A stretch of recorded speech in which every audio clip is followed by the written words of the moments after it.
Now it's time for Toker Talk Radio, the voice of the marijuana nation. What are you people? On dope? Where you can toke. I inhale frequently. Or you can talk. I experimented with marijuana and didn't inhale. Or you can toke and talk. 10 federal criminal penalties for possession of up to 1 ounce of marijuana. While we talk about toke on Toker Talk Radio. So, by the way, when it comes to pot, if you're 40 years old, you live in a log cabin in Oregon, you got 12 giant pot plants in your backyard, have a ball. Live from beautiful Portland, Oregon at Rolla J Studios. Hey, this is great. Just not cannabis. Plus your calls live at 971-533-7111. They're walking on their pants with their cap on backwards, listening to Enema Man and Snoopy Poop Dog. What's to keep somebody from getting all potted up on weed and then getting behind the wheel? Gateway theory doesn't work. It's a reality. Holland, is it real? Don't tease me. We're locking up people that take a couple of puffs of marijuana, and the next thing you know, they got 10 years. And now, here's your host, the guru of ganja graphics, the sultan of sativa statistics, and the worst nightmare of a reefer-mad prohibitionist. A polite, perspicacious, productive pothead with a propensity for PowerPoint. Radical Russ Belville. All right, welcome back, Tokers and Tokettes. Radical Russ here. Coming to you live from beautiful legal Potland, Oregon. It's the weekend. It's the Memorial Day weekend even. And of course that means that we've got a federal holiday. So there will be no show on Monday. No show on Monday as it is Memorial Day, and we'll be taking that day off. So no cannabis Q&A with Dr. Mitch either. That's right. We'll have to take that day off because it is Memorial Day. I'll be making my way to Phoenix, Arizona. Actually, I'll be in Scottsdale, but what's the difference, right? I'll be in Scottsdale for a Tuesday show. And on Tuesday's show, our guest is going to be Becca Williams, and she's the host of a television show called Marijuana Straight Talk that's doing really great on the alternative TV, the Roku, I guess it is. So we'll talk to Becca on Tuesday. And then there'll be no show on Wednesday, because on Wednesday I'll be flying to Aspen for the Aspen Legal Seminar. And then we'll bring you shows on Thursday and Friday from Aspen. Saturday I'll be at Hunter Thompson's place at a jam session. And then we'll bring you the highlights of that on Monday.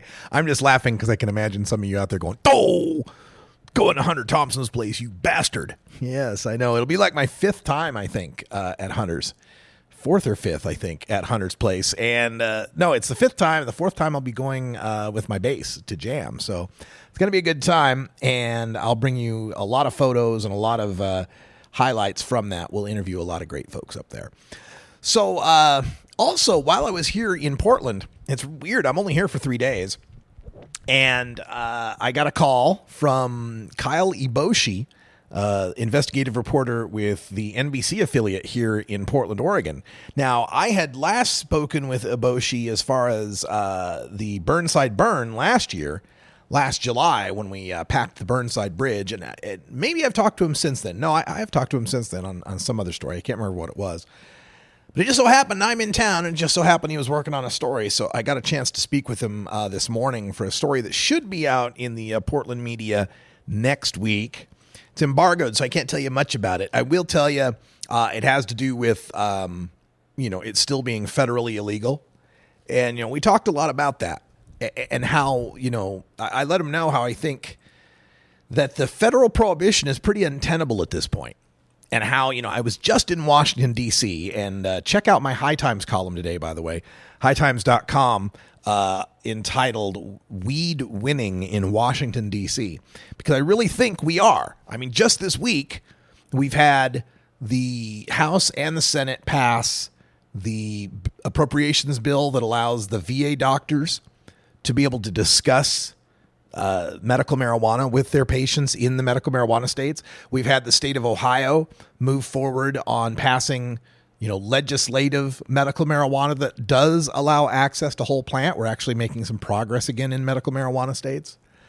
And we had, of course, the news that we broke of Congressman Rohrabacher, a GOP congressman, becoming the first in the current Congress and in the past 30 years to admit to using a medical marijuana product. And an update on that story, by the way, right? Because everybody made hay about Rohrabacher admitting that he used a medical cannabis product, and that's federally illegal. Turns out that Rohrabacher, I read this in the Orange County Register today, turns out that Rohrabacher also does not have a California doctor's recommendation. So he was breaking California law as well. So when you got Republicans admitting that they're breaking state and federal laws, the time that we can take those laws seriously is beginning to fade. Let's take a break, and when we come back, we'll talk more about that, the end of federal prohibition, when we return.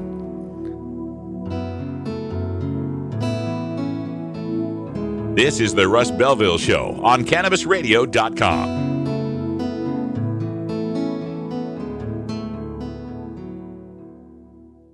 We don't limit how much you smoke, and we don't limit where you listen. Cannabis Radio is now on iTunes, Stitcher, and iHeartRadio.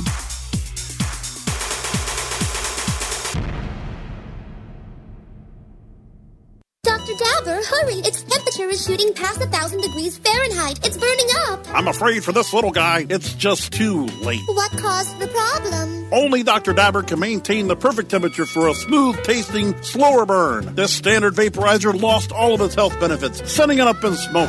So you're telling me that most vapor pens burn so hot they produce smoke, not vapor? Correct. Keep away from those standard vaporizer pens and turn to Dr. Dabber. Doctor's orders. Less heat, more flavor. It's time to Hemp Present. I am going to titillate your audio orifices with weekly radio rendezvous with some of the premier movers, shakers, and history makers of the cannabis community. Radio resident hempo sapien Vivian McPeak. I will be putting out a call to action on the issues of the day and putting your interest under the big lights as I provide cannabis commentary and weekly interviews that go straight for the nugular. Marijuana! Hemp Present, only on Cannabis Radio. Sweet sativa, Get the latest updates on the Russ Belville Show by following Radical Russ on Twitter and liking the Russ Belville Show on Facebook. Are you playing an acoustic guitar but want to be louder without an amp? Try a resonator guitar. The fingerboard extension has National Resophonic and other resonators, square necks and round necks. Stop by the Fingerboard Extension downtown Corvallis at 120 Northwest 2nd Street today, or check out its inventory on the web at fingerboardextension.com. Go wild hog in the woods.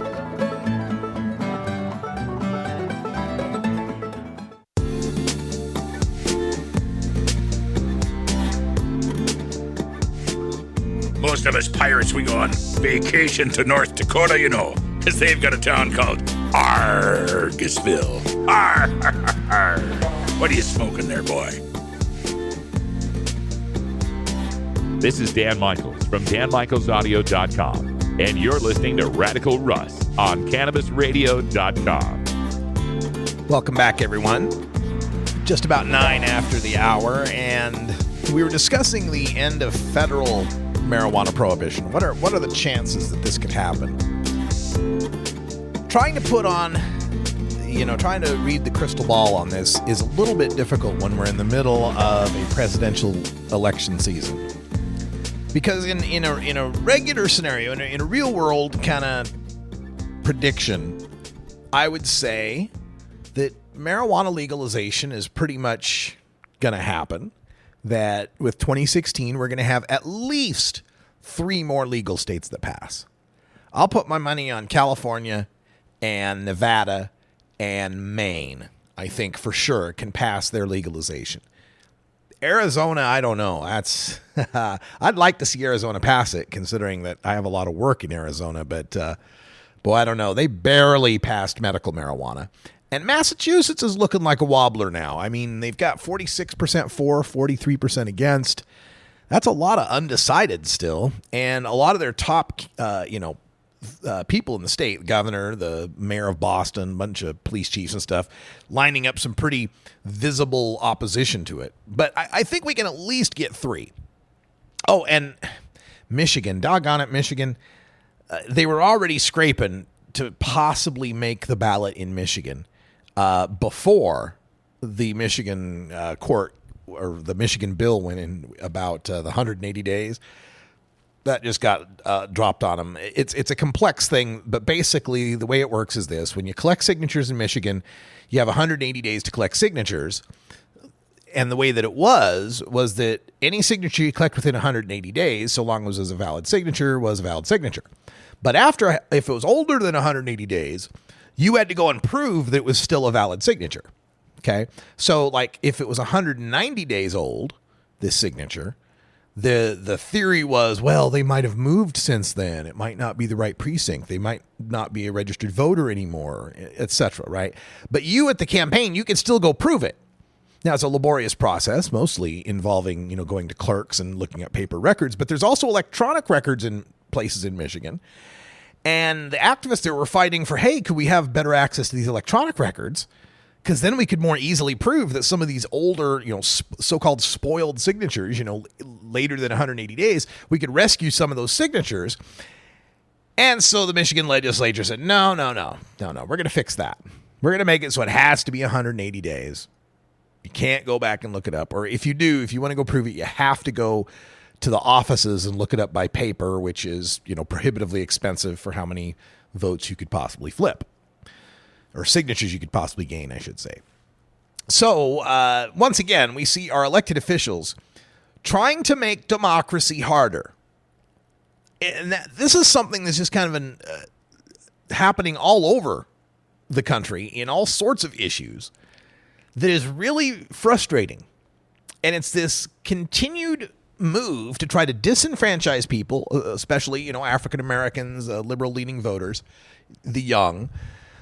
Things like making it so the people who, I think Michael Moore was talking about this on TV the other day, about how the kids that go to school at the University of Michigan can't vote from University of Michigan. They have to go vote back in their home district, wherever that might be. Some of these kids are out-of-state students. Some of them have to travel hundreds of miles, as Michigan's a big state, to get back home to be able to vote.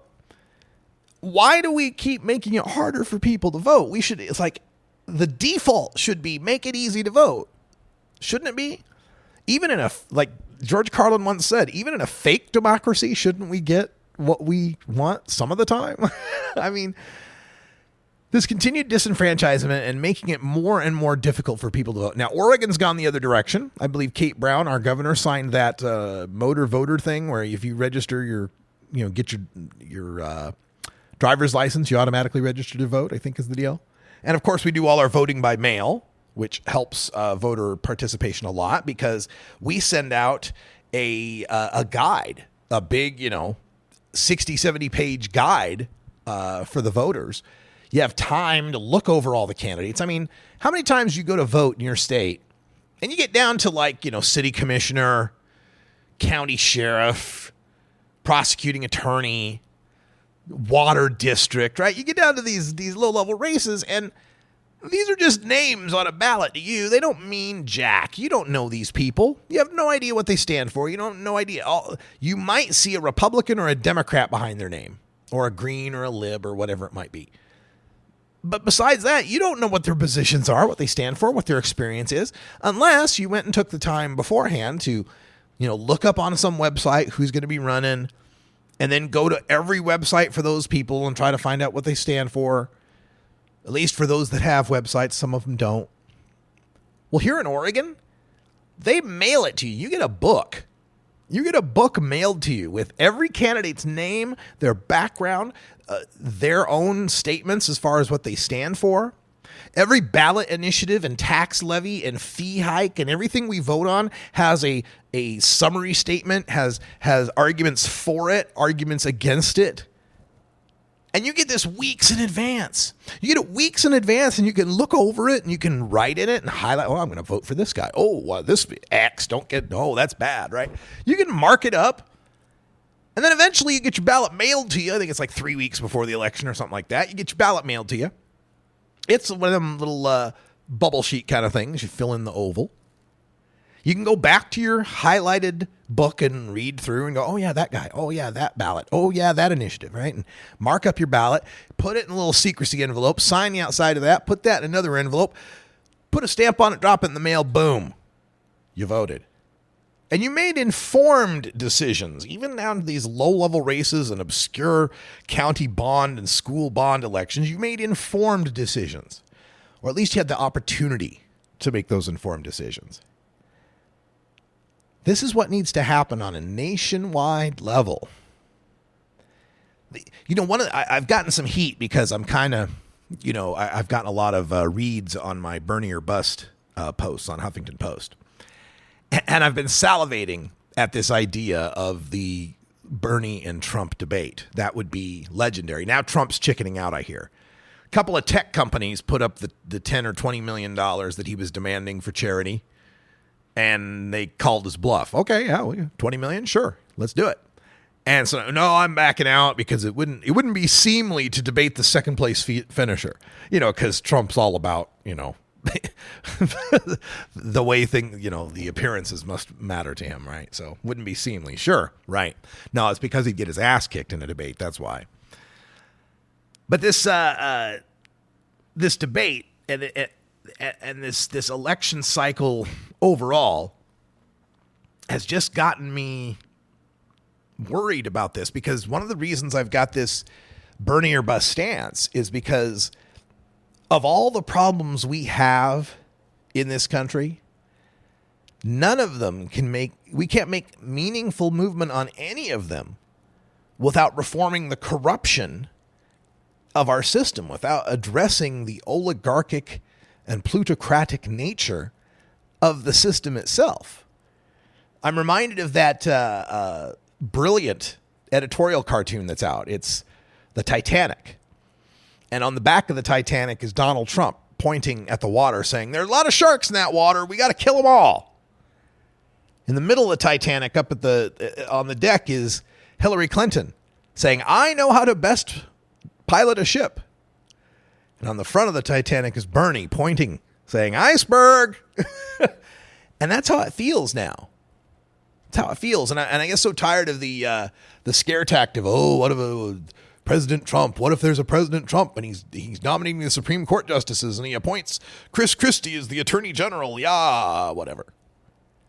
And yeah, those would be some pretty horrifying things to have happen. But would they be any more horrifying than the next Middle East war that Hillary Clinton gets us into and gets a bunch of young people killed in?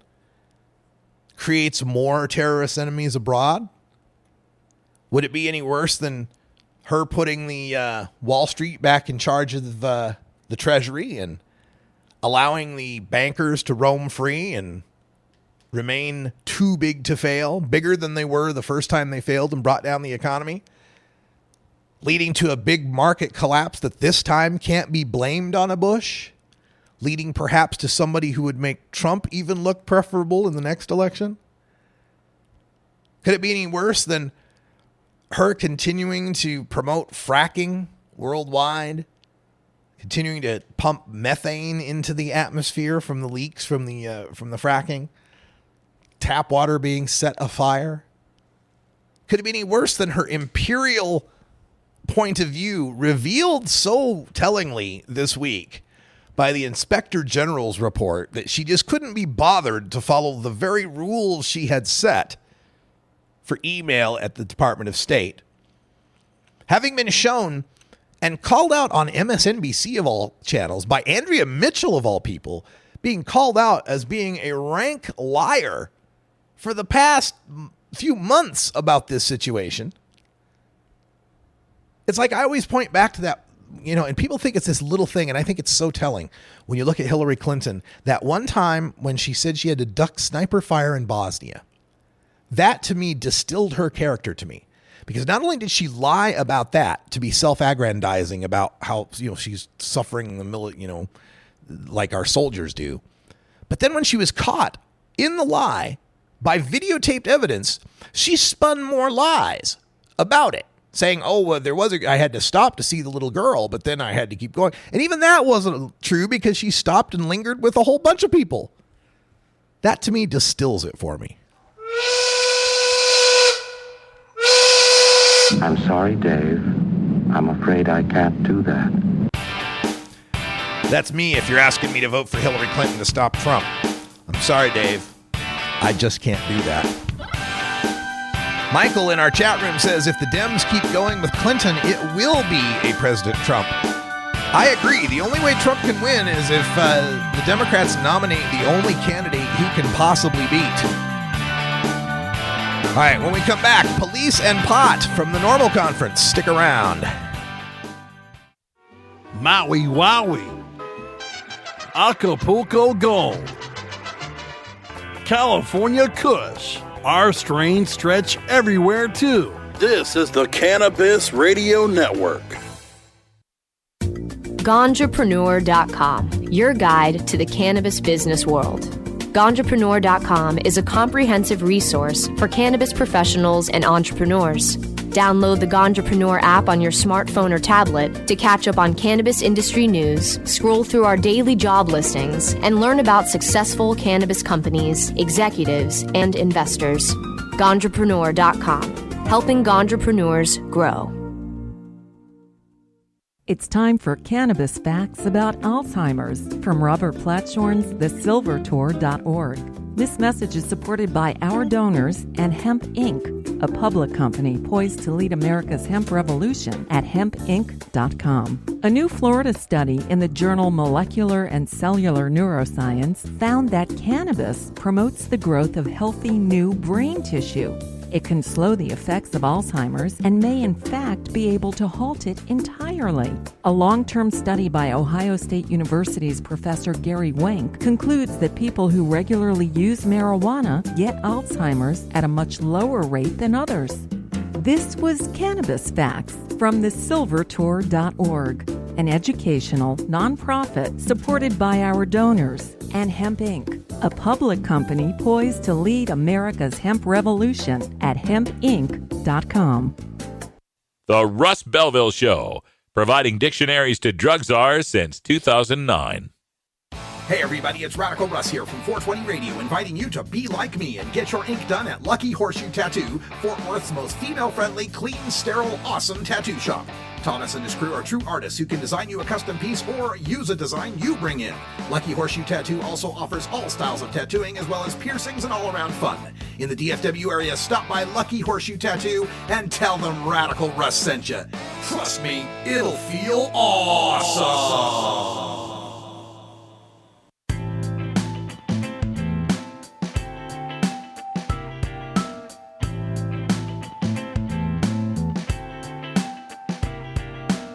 And Blue Blasten Gergen, Pfaffender Blasten Schnurb Norben. You're tuned into the Russ Belville Show, the voice of the marijuana nation, only on CannabisRadio.com. Welcome back, everybody. We return you to the Normal Conference that took place Monday in Washington, D.C. A great panel on police and pot that features Chris Goldstein from Philly Normal, Dr. Harry Levine from Queens College, Dr. John Getman, who was a Normal director and now is with Shenandoah University, and Lauren Siegel, who heads up the marijuanaarrests.com website. Some illuminating statistics and information from some well-informed panelists. Enjoy. Today, this afternoon, we really have a quite incredible panel here today. Everyone you're going to hear from today has been researching the marijuana arrest problem in the United States for several decades. You know, the police and authorities have never been really proud of how many marijuana arrests there are. 600,000, 700,000, 800,000. You know, in the 1990s, I used to look at arrest reports, and the DEA and the federal government, they would be proud of how much marijuana they seized. They'd be gleaming about the pounds of pot. But when it came to the arrests, they didn't have the same pride that they did for other current crimes out there.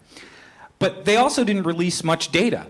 They didn't tell you where people were arrested, how old they are, what their gender or their race is. It wasn't until advocates within Normal and within the marijuana reform community started doing the hard analysis of this crime information that we started to get a handle on how many cannabis consumers were suffering under Prohibition every year. And you might take it for granted, when you see that number come out from National Normal, Paul will put out a press release, the FBI Uniform Crime Report says 800,000 people were arrested. Well, even in there, when you open the Uniform Crime Report, there's no number that says that. It says there were X amount of drug arrests and 24.68% were for marijuana. And you've got to sit there and do the math yourself. So what I'm getting here is that we have John Getman's here today. He's a former director of National Normal. He has been researching not only marijuana arrest information over the years, but he has done the hard research to project the economic impact of prohibition on states and the country and how we can move away from that. Also with us today is Lauren Siegel and Harry Levine. They co-founded the Marijuana Arrests Project to analyze arrest data. Harry is at the City University of New York, Queens College, and it was his landmark analysis of New York City's marijuana arrests. And then going further, because Harry he didn't just look at the data. He actually went out and talked to the cops and tried to figure out why so many people were getting arrested in New York City and why the racial disparity is where it is today. So all of our panelists today brought you what many of us can, when you hear those numbers about arrests, when you hear that there's a racial disparity to prohibition, this is a given today. This is a major part of our movement towards changing these laws. This is what motivates politicians. I've seen it in Pennsylvania and in Philadelphia. They want to solve these problems. But again, we didn't get here for no reason. This data isn't easy. It takes hard work, often years of work, often filing Open Public Records Acts and FOIA requests and digging through state data to come up with these numbers. So we're going to start out today, and this is fascinating stuff because at the end of the day, it's not just numbers. Every one of these numbers, when you talk about arrests, is a cannabis consumer. Somebody who doesn't deserve to be put into handcuffs. Somebody who should be living a free life with great liberty in this country, not be stepped on by the state. So I'm going to start with John. We're going to move to Lauren and Harry, and then I'll clean up a little bit. I'm sorry, that's right. We changed the order. We're starting with Harry. Then we're going to have John. Then we're going to have Lauren. I think I got it right. All right, so we'll start with Harry Levine, City University of New York. Harry, welcome.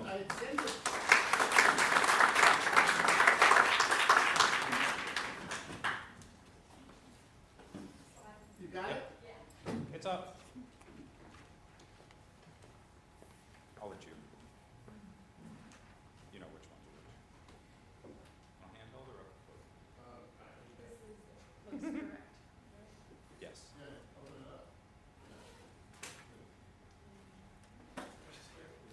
you go. You're set? Yeah. Hello. Can you hear me? No. My voice is pretty loud. Maybe you don't need. Let's say recording this or something. Yeah. What a shame. All right. My name is Harry Levine. If you Google my name, it's the first Harry Levine that comes up. It's my academic website. With Lauren Siegel over there, we run a thing called the Marijuana Arrest Research Project. If you Google marijuana arrests, that website comes up. And all we can do is talk about a little bit today. There's lots more stuff on the website. Anybody here been arrested? How many people here have been arrested? Wow. Good for you. Good for you. People arrested for possessing marijuana or for marijuana. Nice work. Okay. Unusual for white people. Very nice. I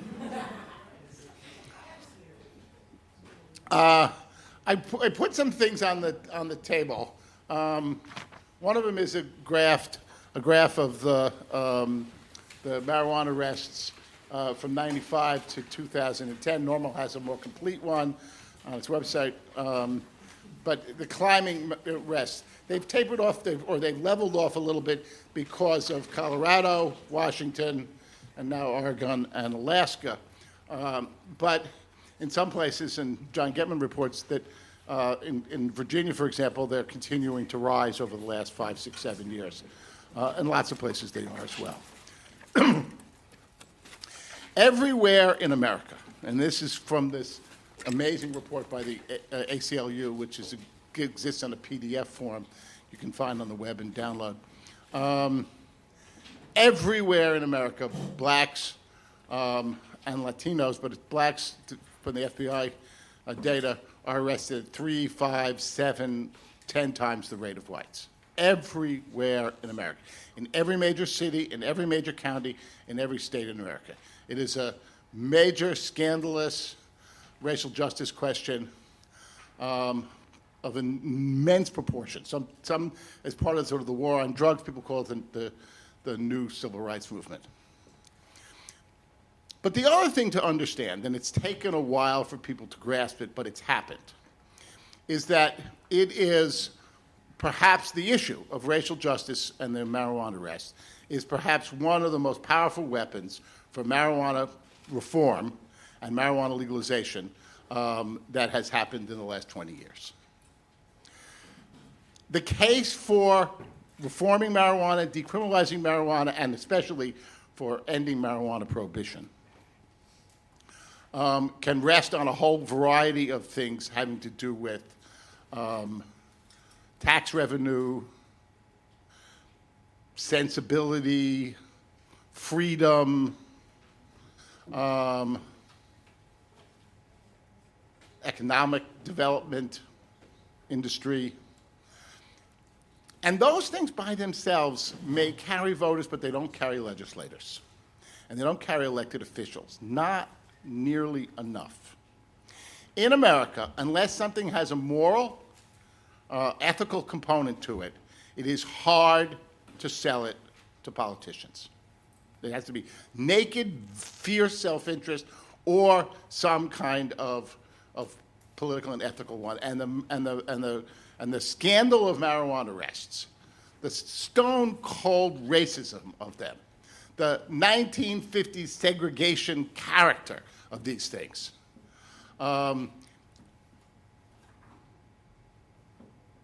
digs into the heart, if they know about it, of timid, spineless, gutless liberals and even moderate conservatives. They look in the mirror and they say, I want to legalize marijuana because it's a racial justice issue. Not because it's going to make good tax revenue, not because it's going to do this, not because it's going to that, because it's fair and right, because it's a civil rights issue.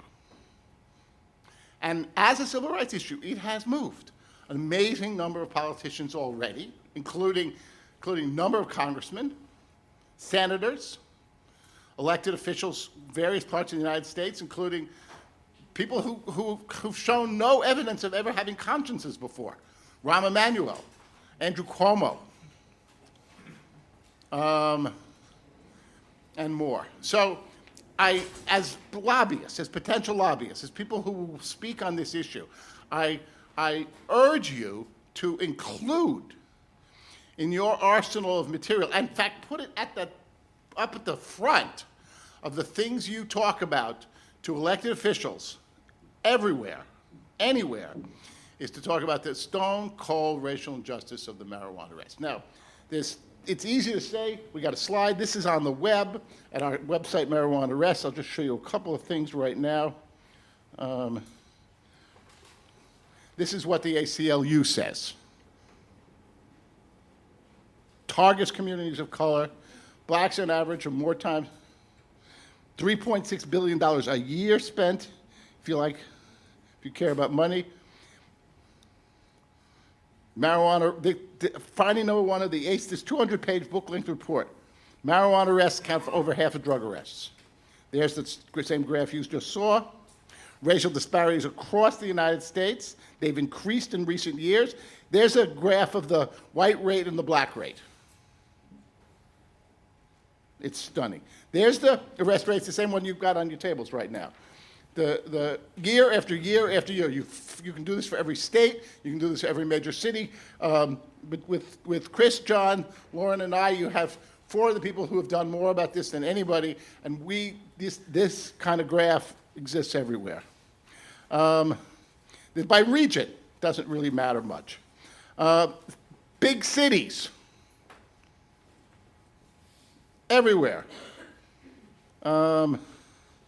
Age, majority of people 25 and under, 70% of them are 30 and under. You know, you get close to nearly 80% are 35 and under. There's young people being targeted, again, disproportionately, blacks and Latinos. White people use marijuana more than black people. Young white people, the people who are getting arrested, young people, young whites use marijuana more than blacks and more than Latinos. Absolute, stone cold, incontrovertible fact. United States government studies year after year after year after year after year. Young whites use marijuana more than blacks and Latinos. When you put in the old people, it evens out because there are a lot more old white people.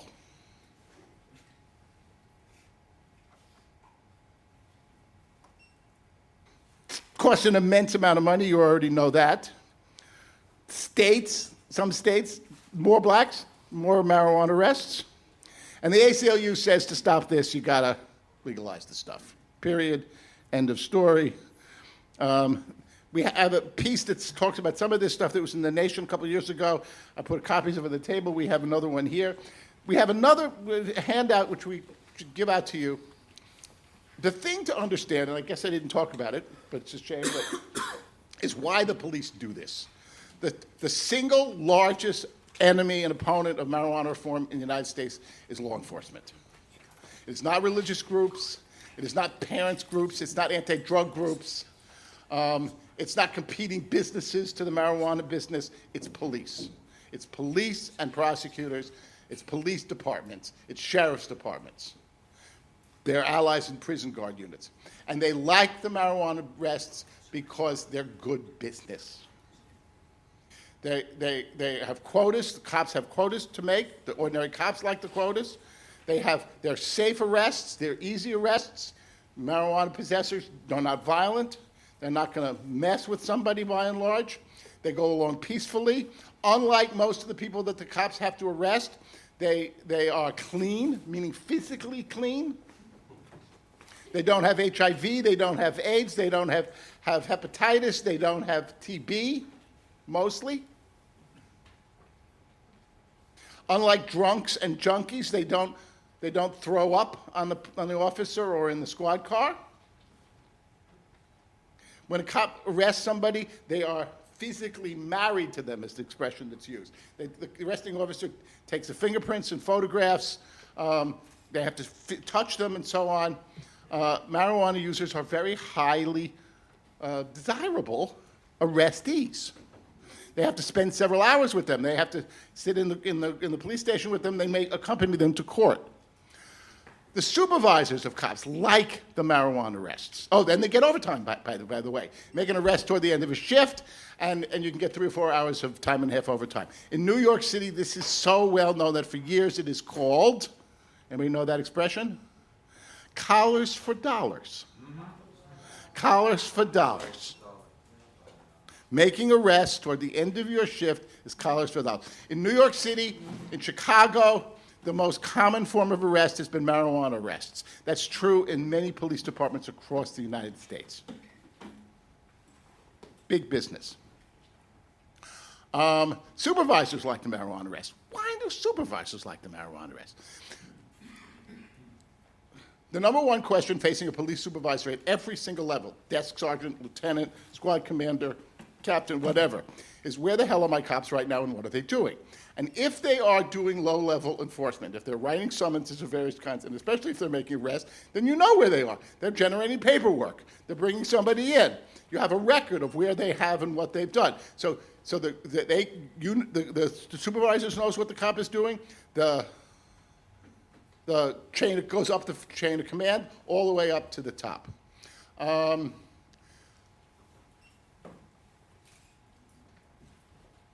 Cops make overtime for making the arrest. The supervisors of the officers who get the overtime, they get overtime.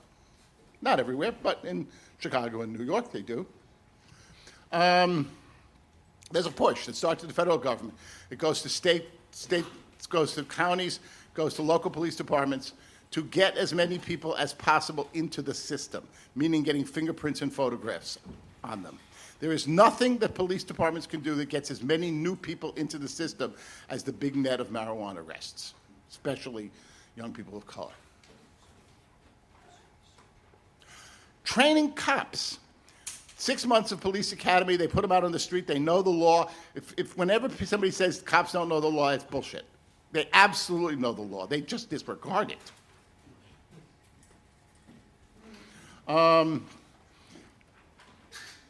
But they don't know how to talk to people. They don't know how to interact. And many new police come from ex-urban areas, rural areas, outside suburban areas. They're not from cities. They're not. They're often even not familiar with talking to black people, and they've maybe never had any conversation with Latinos.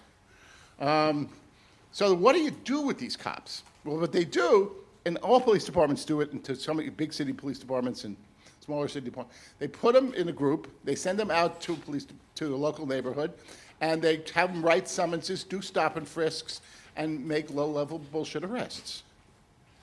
If they do, they get to touch people a lot. They have to talk to young teenagers like their same age as themselves a bunch. They have to learn the dialect. They have to get somewhat savvy at doing this so they don't get people pissed at them. They do this every day for a year, and they sort of become cops. The psychopaths wash out. Some of them discover they hate it. And they sort of learn. And if they screw up, if they mess up the paperwork, it's just a marijuana arrest. Nobody cares.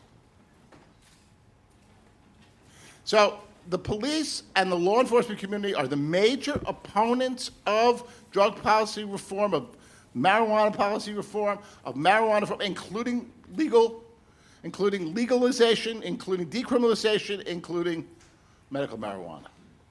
They don't like any of it. There are some who, in this case, in Washington State, they got a number of police to be involved and support the referendum, the ballot measure there in 2012. But that's not going to happen in most places. They may step aside, but it's hard. So when you go onto Capitol Hill and when you go talk to people, talk about the racist marijuana arrests in America and tell those politicians that they need to stop these damn things now.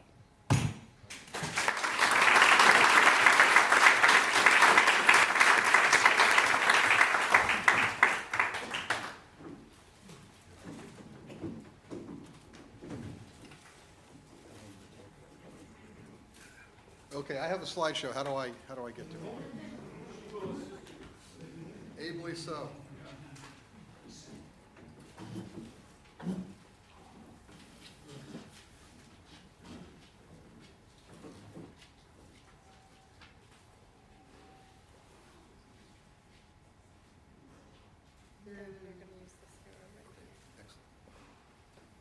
Thank you.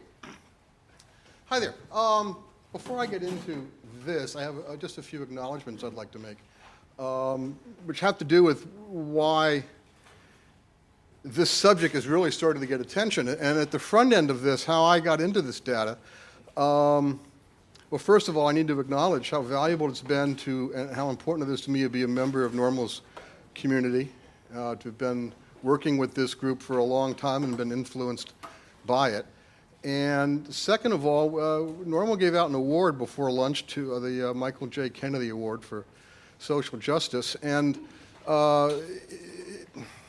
if it weren't for Michael Kennedy was an integral part and an avid supporter of my work over the years. And frankly, because of Michael Kennedy, I was able to go get a PhD. And his support helped me complete my doctoral studies. What I learned there, just some basic skills about working with data. My first big project getting out of that was looking at marijuana arrests by race. And I did several reports on this topic. NORML helped publicize some of the early reports. And now we get to the back end of this. I was making a mistake back then, a mistake that a lot of college students make. Now that I'm a professor, I kind of warn them about it. It's called the data dump. And I would pull together all this information and release it, and then be disappointed it didn't quite get the attention that I thought it deserved. But it got the attention of one guy, and that was Harry Levine. And Harry began to look into this issue in more detail. And after a while, he and Lauren and I started working together. And it's Harry who was the evangelist, if you will, who went out and started talking to more and more people and more groups and saying, look, this is important information. We got to pay attention to this. And eventually, Harry had a very interesting conversation over a period of time with the ACLU. And he brought my data to them, got them in touch with me. I gave them the whole, here's the data dump, take it all. And that produced the ACLU report. And while I'm very proud of my data getting some attention, I'm especially grateful to Harry and Lauren for getting it attention and help making this such a widely recognized problem in our justice system today. So please join me in applauding them for their help and support for this.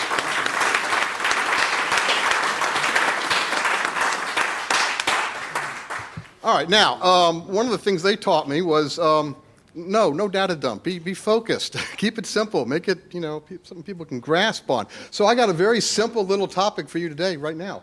And that's what happens to the racial disparities in marijuana arrests when the arrests are really supposed to be winding down, when they're supposed to stop. What happens when we have significant reform? And so for this short little presentation, I'm going to compare 5 states. And obviously, Colorado, I'm sorry, I'm used to school where, I jump over. Okay, so test case, Virginia, no reform. Now, we have a reasonable marijuana possession offense penalty in Virginia. It's 0 to 30 days and a $500 fine, but that doesn't keep them from making arrests, which I'll show you. And then Massachusetts and California. Now, people think, California, decrim state for a long time. Well, actually, as Harry has argued for years, no, it was still a criminal offense. They just wrote a court summons instead of making a custodial arrest. It's only in the last few years they changed it to what is known as a civil infraction, more like a parking ticket. And that's also what took place in Massachusetts. And of course, we have Colorado and Washington, where really, to be honest, personal use quantities have been legalized, as well as some commercial trade. And just to cut to the chase here, significant reforms in marijuana laws reduce arrest rates. They stop making as many arrests, absolutely. But it has no effect on not no effect, but the racial disparities in arrest remain. So changes in laws regarding the criminal status of personal use possession will reduce arrest rates for whites and blacks, but arrest rates for blacks remain significantly higher than for whites. And changes in laws about personal possession have little impact on arrest rates for marijuana sales and no impact on racial disparities in arrest rates for marijuana sales. Now, we're working with Uniform Crime Reporting Program data and U.S. Census data. And now we're going to see the same graph for 5 states, one for possession, one for sales. So in this graph, I'm not using the Harry colors. Harry had this great color scheme of pink bars for white arrest rates and black bars for black arrest rates. And I just wanted to be different for a change. So anyway, white rate is the green bar, black rate is the blue bar. And as you see over the last several years, the arrest rate for whites in Virginia for possession, came down for a while, but it's been relatively stable. But you look at those blue bars, and the arrest rate for blacks in Virginia for possession going up through 2014, the last year I have UCR data for, it's just climbing. Okay, down a little bit in 14 over 13, still significantly high. And if you look at the actual raw numbers, in 2013, the entire increase in marijuana arrests in Virginia were black arrests. They're arresting more black folks every year. And the same thing holds for sales. Same trend. And you can really see the racial disparity issue by looking now at sales data, particularly, and we're going to do this with the reform states. It's a little bit stronger of a disparity. And the same thing, there's a continuity when it comes to the arrest rate for whites. And with blacks, really starting from, I guess, the year 2000, it's a steady increase. Now, we as a group of advocates have stayed away from looking at sales arrests over time because our biggest argument has been that individuals who use marijuana aren't really breaking laws, that is, things that are inherently bad. And there's not as much public sympathy for people who are trying to make money off selling drugs. The reason why we need to look at sales more is the issue today is not sympathy for the individual drug seller, although there are outrageous cases there. But it's the legal market versus the illegal market. And the data on sales arrests demonstrates that you can arrest 80, 90,000 people a year, which is pretty much what's going on these days. We still have an illegal market. And if you don't like legalization, you're saying, I prefer the illegal market. I prefer to outsource public policy objectives of reducing popular use of marijuana by keeping it criminal and letting criminals control the market. So the sales data is important for a lot of reasons. But here we have, I don't know if Virginia's a typical state, but in 2012 there were 17 states in which in the previous 5 years marijuana arrests on average went up every year. Now, Massachusetts. Hey, guess when the law was changed? Big change there. And in fact, arrests in 2014 have really finally dropped. There have been like a couple thousand arrests per year in the last couple of years in Massachusetts. Now in 2014, it was finally dropped to like 500. They're finally getting the message and ending arrests. But see, not every marijuana possession offense has been reformed, decriminalized, in the other states legalized, that there are certain thresholds. So in Massachusetts, with the civil infraction change, yeah, a big drop in the number of arrests, but there's still a disparity. That blue bar is still bigger than that white bar, and it may be lower arrests, and certainly less black folks, less African Americans are getting arrested than before, as less whites are getting arrested before, but still more blacks than whites when you get to arrest rates. And without, in an area of arrest where there's no reform, in sales, again, tremendous racial disparity. Now, this does have to do with where the police are more aggressively doing enforcement activity, but that's not necessarily always neighborhood policing, broken windows philosophy of policing. That's also driving while black. There's also different types of enforcement activity that tend to target areas or create circumstances in which blacks are arrested at a greater rate than whites. Okay, so Massachusetts, by the way, in many respects thought of as being a fairly liberal state, certainly referred to as a blue state in the popular dichotomy, and the same thing goes for California. Now, again, a decrim state, but a court summons until 2011 when they were so freaked out about the prospect of legalization, they made it a civil infraction. Now, again, the racial disparity there is strong before that change.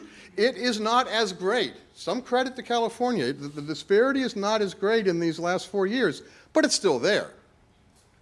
And by the way, lest you think this is, Southern California, more conservative California, there's one point where I got the data for San Francisco. By the way, California, great data. They keep data. I feel like Donald Trump. I shouldn't do that. The summonses in the city of San Francisco still demonstrated the racial disparity you see throughout the state. It's not a Southern California phenomenon. It's a statewide phenomenon. So again, once again, same pattern as in Massachusetts. Significant reform, racial disparity persists. And when it comes to sales, still there. Now the number of, the arrest rate has been dropping for African Americans. Been dropping not as dramatically for whites, but same trend. So, what do you think we're going to see with Colorado and Washington? I already told you, and it's the same thing. Now, with Colorado, I did a report for the Drug Policy Alliance about a year ago, looking at the first data from 2013. And we're looking at data that the Colorado Bureau of Investigation supplied us. And I got to get a little wonky for a second. This is all UCR data, Uniform Crime Reporting Program.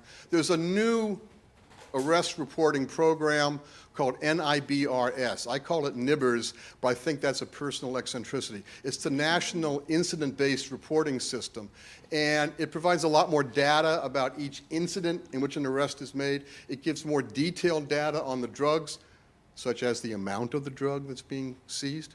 And the Colorado report on legalization that came out about a month or two ago, they had NIBRS data.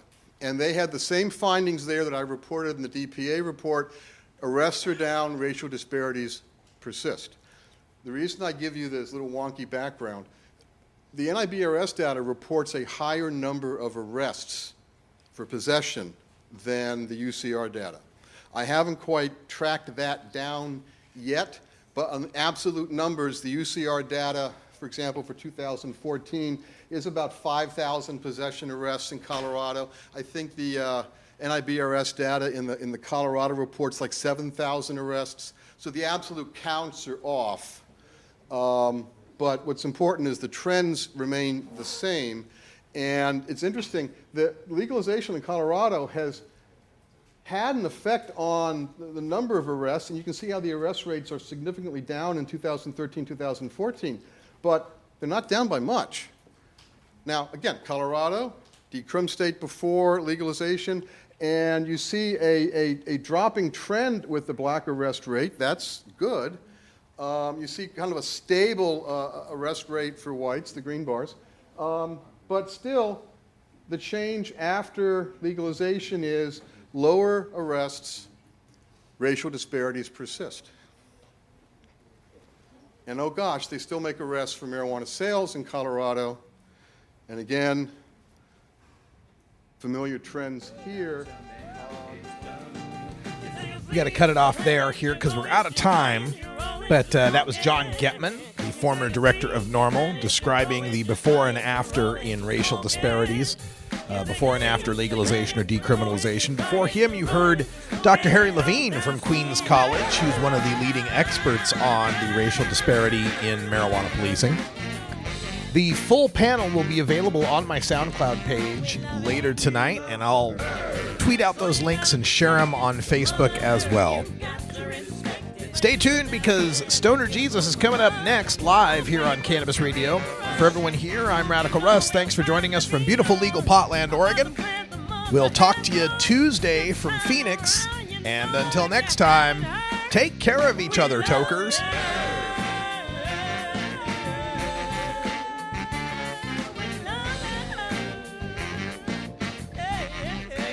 This is the Russ Belville Show. The Russ Belville Show is blogging and podcasting daily at radicalruss.com. You take a seed, you plant it, you grow it, you dry it, you roll it, you smoke it. You take a seed, you plant it, you grow it, you dry it, you roll it, you smoke it. You take a seed, you plant it, you grow it, you dry it, you roll it, you smoke it, and it goes down smooth.